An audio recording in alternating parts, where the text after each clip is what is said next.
Hello दोस्तों, Megha study classes में आपका स्वागत है। आज का हमारा टॉपिक है अजातशत्रु। परीक्षा की दृष्टि से अजातशत्रु से मुख्यतः 2-3 प्रश्न बहुत ही महत्वपूर्ण हैं। सबसे पहले हम देखते हैं कि अजातशत्रु कौन था। अजातशत्रु हर्यक वंश का एक राजा था।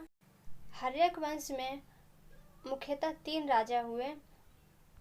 पहला राजा था बिंबिसार, जिसने मगध साम्राज्य की स्थापना की, और इसी बिंबिसार के पुत्र का नाम था अजातशत्रु, जिसका वास्तविक नाम कुनिक था।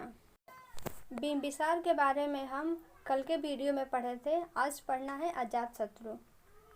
अजातशत्रु अपने पिता बिंबिसार से भी ज़्यादा महत्वाकांक्षी था, इसलिए अजातशत्रु ने सबसे ज़्यादा मगध साम्राज्य का विस्तार किया।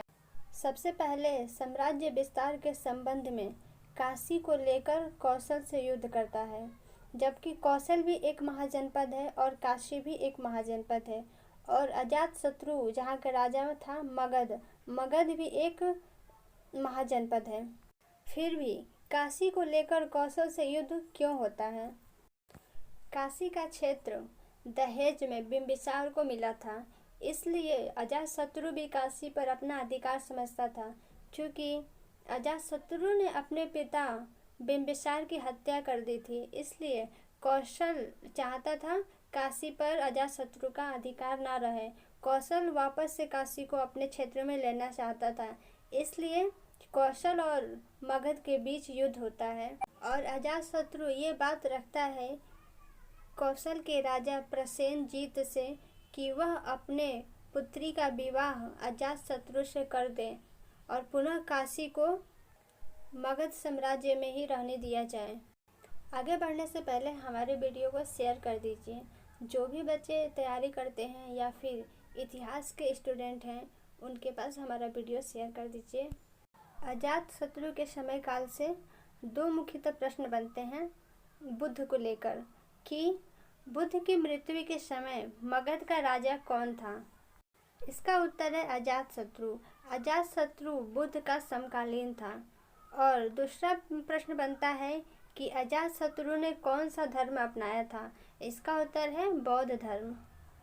अजातशत्रु एक महत्वाकांक्षी राजा तो था, वह अपने साम्राज्य का सबसे ज़्यादा विस्तार भी किया। पहला साम्राज्य विस्तार के संबंध में कौशल से युद्ध करता है और दूसरा युद्ध करता है वज्जी संघ से। वज्जी संघ को जीतकर मगध में मिला लिया, और इस युद्ध में जीत अजातशत्रु की होती है। और इस जीत में सबसे महत्वपूर्ण भूमिका उसके मंत्री वश्यकार की होती है। वश्यकार ने फूट डालकर मगध को विजय दिलाया था। हमने पढ़ा अभी कि बुद्ध की मृत्यु अजातशत्रु के समय में हुई थी। बुद्ध की मृत्यु के बाद उनके अवशेष को 8 भागों में बांटा गया, और उस 8 भाग में से एक भाग अजातशत्रु को मिला, जिस पर अजातशत्रु ने राजगृह में एक स्तूप बनाया। अजातशत्रु के समय में ही पहला बौद्ध सम्मेलन कराया गया।